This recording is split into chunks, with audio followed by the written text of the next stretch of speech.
Alright guys, thanks for joining me on the journey through the ecological dynamics and the constraint-led approach for Jiu-Jitsu and my journey through it. I have recently done quite a few of the templates from the actual constraint-led approach book, and I've put them together basically to try and keep a sort of a more scientific record, I suppose, for the journey. So this is the constraint-led approach session debrief. I didn't actually have it yesterday, so I'm going to do 2 videos today, but you'll get them in succession. But essentially, I'll be looking at the 2 different sessions. Over these 2 different sessions, it became very, very clear to me why there is so much emphasis on actually planning out stuff. So what I've had happen in the past is, I've planned on my way in. Like we've got a curriculum, so for example, at the moment, our what we're focusing on in the curriculum is open guard.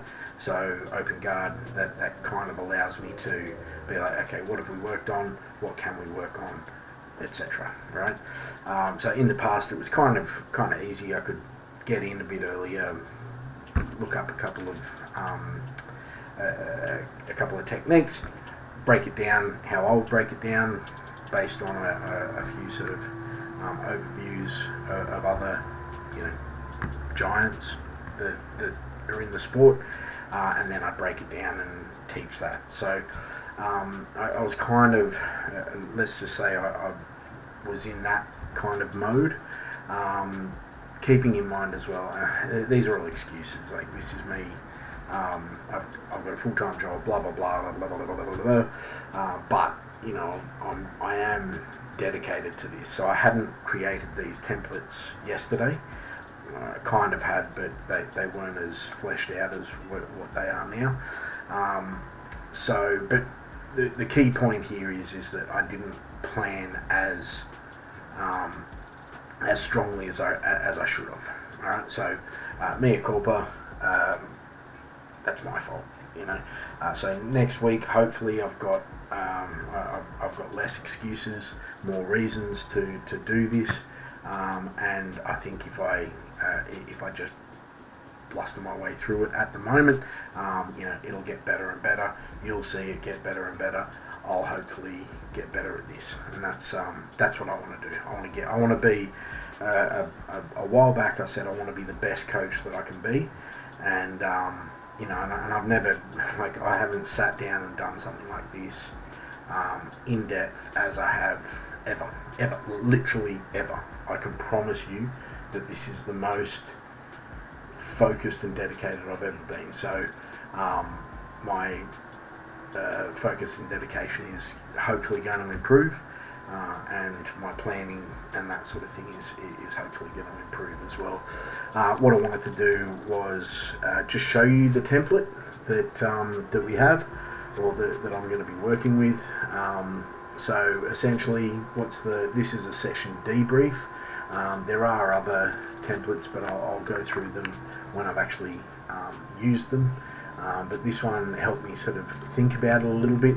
I haven't done the last couple of questions, but there's a reason. I wanted to kind of ramble a little bit with this, and hopefully I get better at the rambling, and hopefully it's something that you guys can get something out of.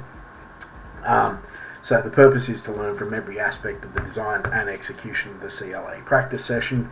Well, what were we aiming to achieve? Well, I'm going to work on yesterday first, and then I'll come back through to today, which is a bit fresher in the mind. I should have done this yesterday, but I didn't have the template up and ready, and again, excuses. So what were you aiming to achieve? What goals or expectations did you have for today's activities using the session? What affordances were learners invited to act upon?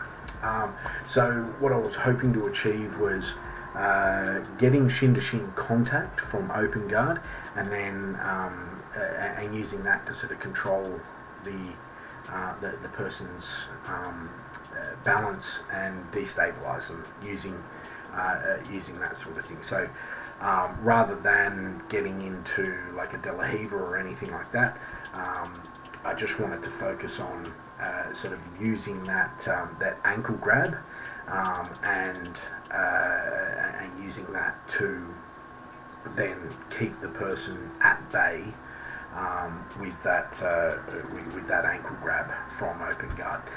Obviously, if you don't know jiu-jitsu, this isn't going to make much sense.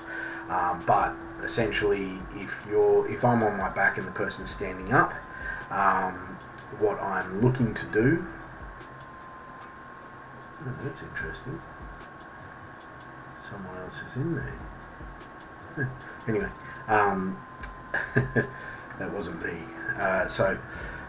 But you know, the goal of open guard is to keep basically your limbs in front. So keep your ankles, your feet, your ankles, your knees, basically protecting your hips from them controlling your hips.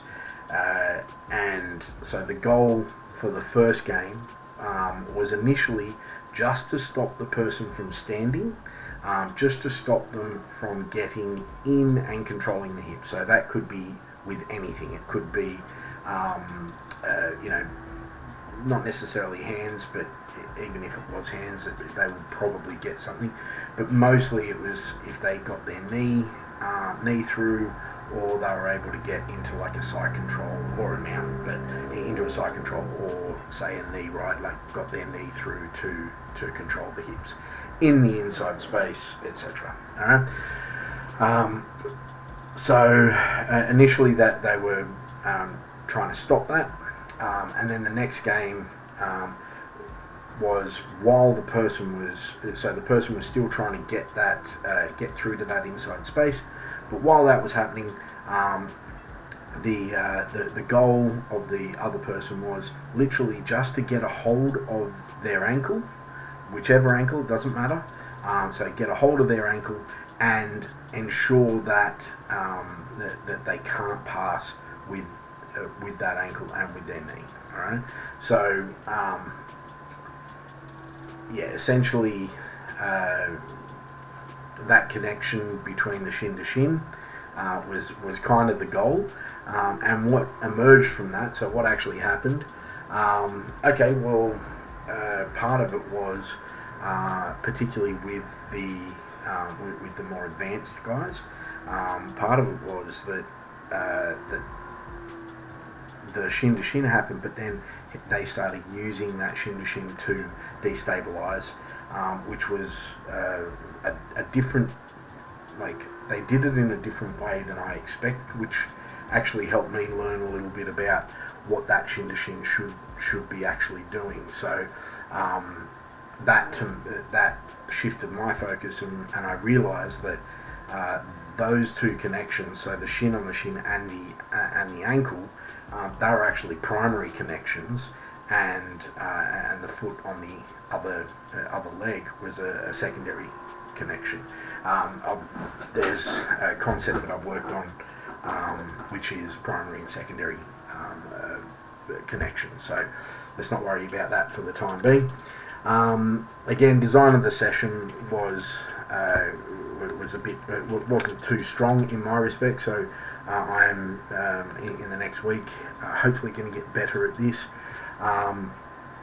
but I was trying to keep things simple and active with the open guard, so I tried to keep them simple and active. I also separated out beginners and experts, so and I've got a bit of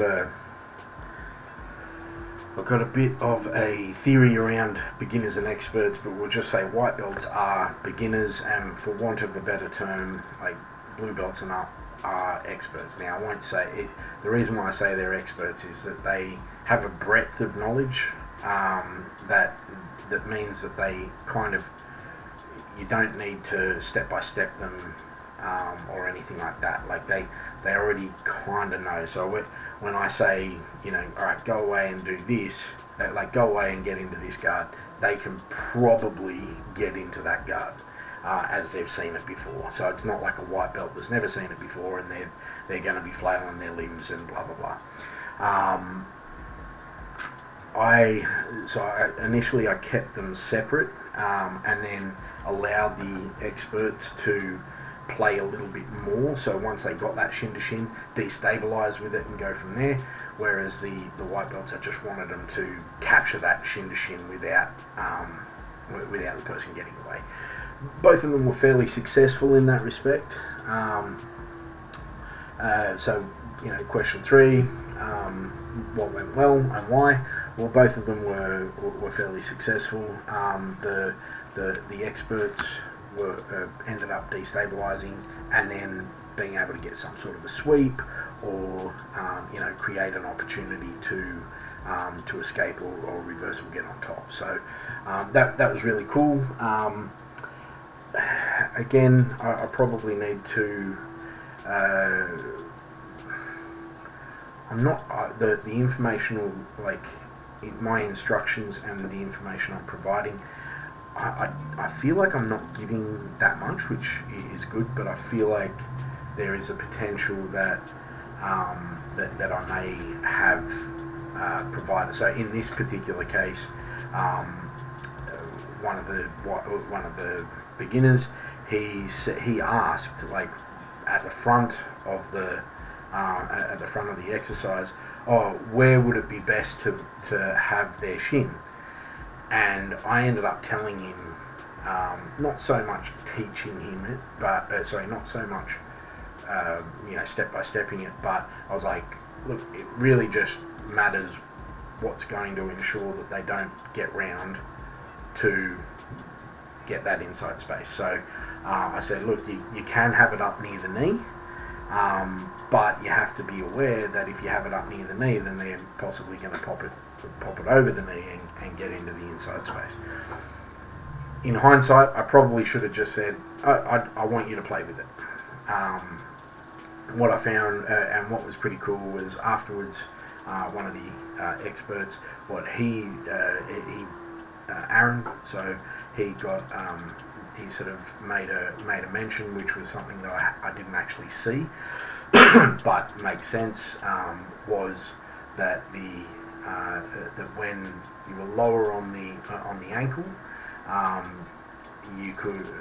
So depending on where you were on the ankle, you could come up and collect the knee. If you were a bit higher on the, like if the shin to shin was higher on the shin. Don't worry about that. But that was kind of an emergent behaviour, which was pretty cool.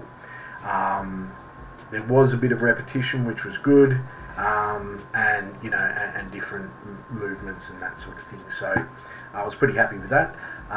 In hindsight, what can be improved and how, mate, my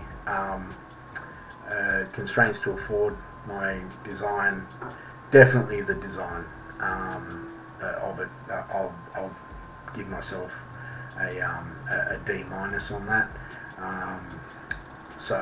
And again, what I said, so what I instructed, I could probably have left that a little bit and just gone, yep, go and do it. But then again, I would suggest that my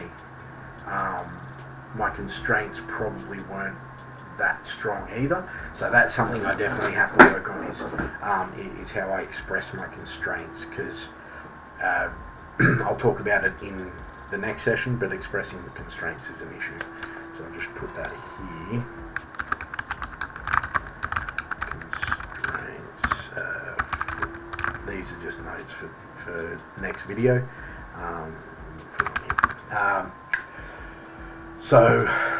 What are our top 3 things to continue and to change? Well, keep doing. I think keep doing is simplifying. So having a real simple game to start off with. Having a simple game. I think I did really well with kind of getting that buy-in. And what else? and maybe and the insights as well. I'd like to look at insights. Anyway, let's not worry about that for the time being. This will get better, guys, I promise you. Anyway, what would I change doing? Again, the prep. I'll definitely prep better. I think just understanding what I wanted them to get out of it is what I would change doing. I think though that the two games that we played were good, and the main thing the last thing I would change would probably be just the constraints that I gave. Anyway, thank you very much for joining me on this journey into ecological dynamics and constraint-led approach. I'll speak to you soon.